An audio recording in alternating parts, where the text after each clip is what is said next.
और अगली बड़ी खबर आपको दे दें, परिवहन विभाग में 500 करोड़ के घोटाले मामले को लेकर है। 500 करोड़ के घोटाले में एक्शन की तैयारी हो रही है। अब डिप्टी सीएम बैरवा ने एफआईआर के निर्देश दे दिए हैं। जांच के दायरे में है 35 डीटीओ और 400 कर्मचारी।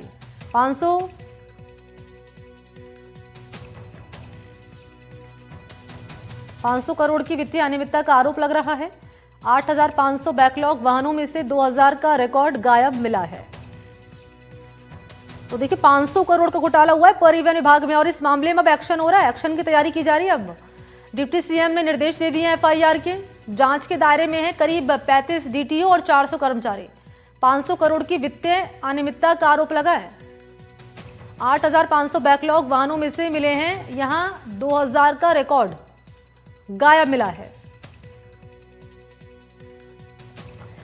तो परिवहन विभाग में पुराने हेरिटेज नंबरों को गलत तरीके से बैकलॉग कर आवंटित करने के मामले में अब एफआईआर दर्ज होगी। विभाग के अधिकारी कर्मचारी के पुराने 7 डिजिट सीरीज के नंबर महंगे दामों पर बेचने का आरोप सामने आया। डिप्टी सीएम ने दोषी कार्मिकों के खिलाफ एफआईआर के दे दिए हैं निर्देश।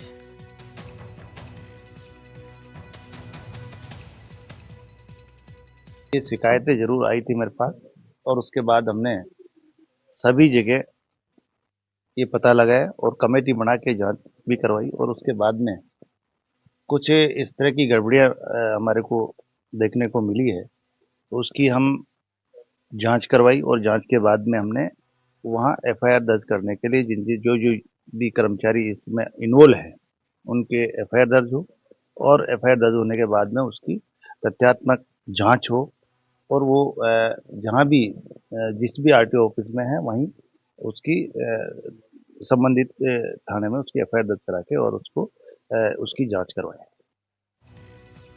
और यहां हमारे सहयोगी बातचीत करते हुए डिप्टी सीएम प्रेमचंद बैरवा से, और क्योंकि इस मामले में अब कार्रवाई की जाएगी, एक्शन के लिए तैयार हैं।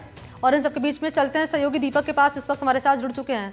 दीपक, 500 करोड़ के घोटाले की जो ये जांच है, कैसे 400 कर्मचारियों पर आंच डालती हुई नजर आएगी, कैसे एक्शन अब इस मामले में होता हुआ नजर आ रहा है, जरा बताएं।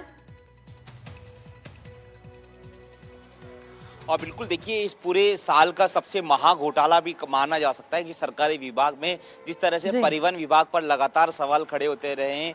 पुलिस विभाग के साथ साथ परिवहन विभाग को भी कहा जाता है कि यहाँ पर भ्रष्टाचार ज्यादा होता है और उसी का उदाहरण यहाँ पर देखने को मिला है। लगभग 500 करोड़ का घोटाला हुआ है। जो वीआईपी नंबर होते हैं, जो 7 डिजिट के और 3 डिजिट के जो वीआईपी नंबर है, जो कि 2 लाख, 5 लाख, 10 लाख, 15 लाख, 20 लाख तक जो वीआईपी नंबर लोग चाहने वाले लेते हैं, उनकी यहाँ पर जो है गड़बड़ी हुई है। बैकलॉग से लगभग 2000 जो नंबर है वो गायब मिले हैं। उनको प्रोसेस से नहीं, बिना प्रोसेस के दिया गया। और इस पूरे मामले में सबसे पहले जयपुर जो आरटीओ प्रथम है, यहीं से इस पूरे मामले का खुलासा हुआ। फिर एक बाबू, एक अन्य कर्मचारी को सस्पेंड किया गया। अब इस पूरे मामले में लगभग 33 डीटीओ का नाम सामने आया, कुछ जगह कुछ आरटीओ का भी नाम सामने आ रहा है। और पूरा ओवरऑल राजस्थान की बात करें तो राजस्थान के अमूमन जो ऑफिस है वहां पर लगभग 400 कर्मचारियों का नाम जो है वो सामने आया है। अब डेप्यूटी सीएम प्रेमचंद बैरवा, जो कि परिवहन विभाग के मंत्री भी है, उनके पास जिम्मेदारी है। उन्होंने एफआईआर का आदेश दिया है। हालांकि अभी तक एफआईआर नहीं हुई है, लेकिन माना जा सकता है कि शाम तक या कल तक या कुछ दिन में जो विभाग है वो पूरी तैयारी करके मुकदमा दर्ज करवा दिया जाएगा।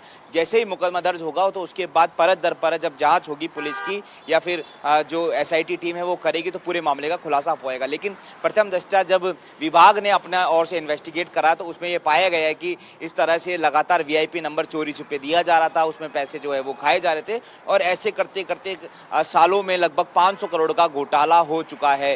बहरहाल अभी डेप्यूटी सीएम ने जांच के आदेश दे दिए, एफआईआर के आदेश दे दिए। अब जैसे ही एफआईआर दर्ज होगी, पुलिस इन्वेस्टिगेट करेगी तो माना जा सकता है कि इसमें लगभग 50 से 100 गिरफ्तारियां हो सकती है। क्योंकि जैसा कि इसमें 400 जो कर्मचारी अधिकारी का नाम सामने है, तो उसमें से ये तय मान के चले कि 50 या 100 की जिम्मेदारियां जो है वो संदिग्ध पाई जाएगी। तो ऐसे में मान सकते हैं कि अगर ये एफआईआर दर्ज हुई और जांच होगा तो बहुत बड़ा महा घोटाला यहाँ पर सामने आएगा। बहरहाल जो आरटीओ विभाग है, परिवहन विभाग है, वो भी मामले की जांच कर रही है और पुलिस तक भी अब एफआईआर पहुंचने वाली है। जी बिल्कुल, ये वित्तीय अनियमितता का जो पूरा मामला सामने आया है, दीपक जरा ये बताएं कि इस मामले में जो आरोप लग रहे हैं उन आरोपियों पर, ये इनकी तरफ से अब तक कोई सफाई सामने आई है अपने पक्ष में? नहीं, बिल्कुल अभी कोई भी जो अधिकारी है या स्टाफ है, कोई भी कुछ कहने को तैयार नहीं है।